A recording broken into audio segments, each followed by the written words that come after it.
सीता विवाह के साथ तो जैसे अयोध्या में सौभाग्य नगर में उत्सव था, सब कुछ व्यवस्थित था। प्रजा राम को अयोध्या के होने वाले राजा के रूप में देखने लगी।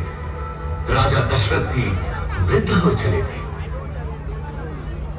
कैकेयी, मैं सोचता हूँ राम को उत्तराधिकारी बनाकर राजकाज से मुक्ति पालूं। अति उत्तम विचार है महाराज। यही उपयुक्त समय भी है कि आप अपना उत्तराधिकारी घोषित करें और राम इसके लिए सबसे योग्य है। लेकिन भरत और शत्रुघ्न तो ननिहाल गए हैं। तो क्या हुआ? राम उनका बड़ा भाई है। फिर राम तो सर्वगुण संपन्न है। मैं आज ही घोषणा करता हूँ। समस्त अयोध्या वासियों को ये शुभ समाचार है कि महाराज अवधीराज दशरथ ने युवराज राम के राज्याभिषेक का मंत्र लिया है। परंतु जीवन इतना ही सरल होता तो वो जीवन चक्र न कहलाता। सौभाग्य बीत चुका था और दुर्भाग्य ने अयोध्या के राजभवनों में करवट लेनी आरंभ कर दी। ये आया सप्तम और ये जीता मैंने लक्ष्य। तुम पुनः हार गई। हंस लीजिए रानी, जी भर के हंस लीजिए। पता नहीं आगे भविष्य क्या हो। क्या बोली तू? प्राणों का अभय हो तो बोलो रानी। कल मेरे राम का राज्याभिषेक है। इस अवसर पे तो सबका अभय है।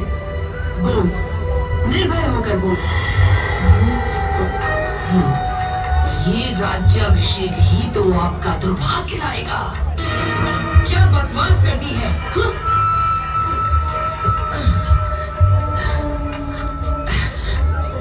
मैं तो सदा आपका भला ही चाहती हूँ रानी। यहाँ आपके और भरत के अतिरिक्त मेरा है ही कौन? आपके विरुद्ध महल में षड्यंत्र रचा जा रहा है। षड्यंत्र? कैसे षड्यंत्र? राम के राजा बनते ही कौशल्या और सुमित्रा आपसे गिन गिन कर बदले लेंगे। वो दोनों महाराज की आपके प्रति प्रेम से जलती है। नहीं, मेरा राम ऐसा कभी नहीं होने देगा। आप राम राम भजते रहना और वो राजा बनते ही अपनी माँ के कहने पर आपको और भरत बेटे को राज्य से बाहर निकाल फेंकेगा। महाराज भी तब कुछ नहीं कर पाएंगे।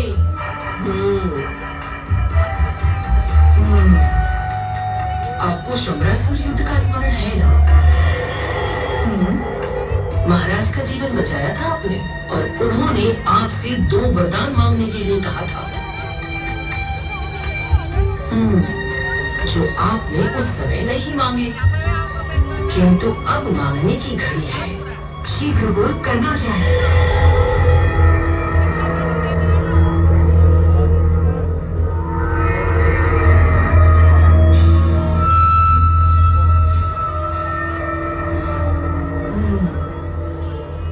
ऐसा ही होगा।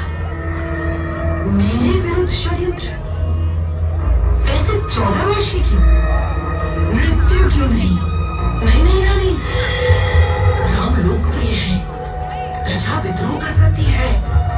14 वर्ष में उसका यौवन बीत चुका होगा, सब उसे भूल भी चुके होंगे। और फिर जंगलों में तो राक्षस भी हैं। क्या पता राम का अंत उन्हीं के हाथों हो जाए।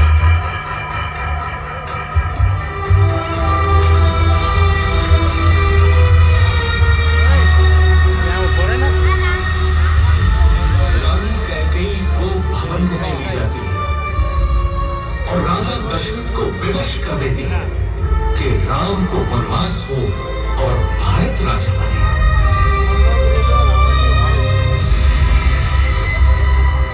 पिता के वचनों की रक्षा करनी है मां। मुझे अनुमति दे। मैं देखता हूं कौन आपके अधिकार छीनता है। मैं भारत का वध कर दूंगा। पिता सम्मुख आए तो उनका भी मैं। शांत रहो लक्ष्मण। अधर्म और पाप से युक्त राज्य का मैं लोभी नहीं। मेरी यात्रा की व्यवस्था करो।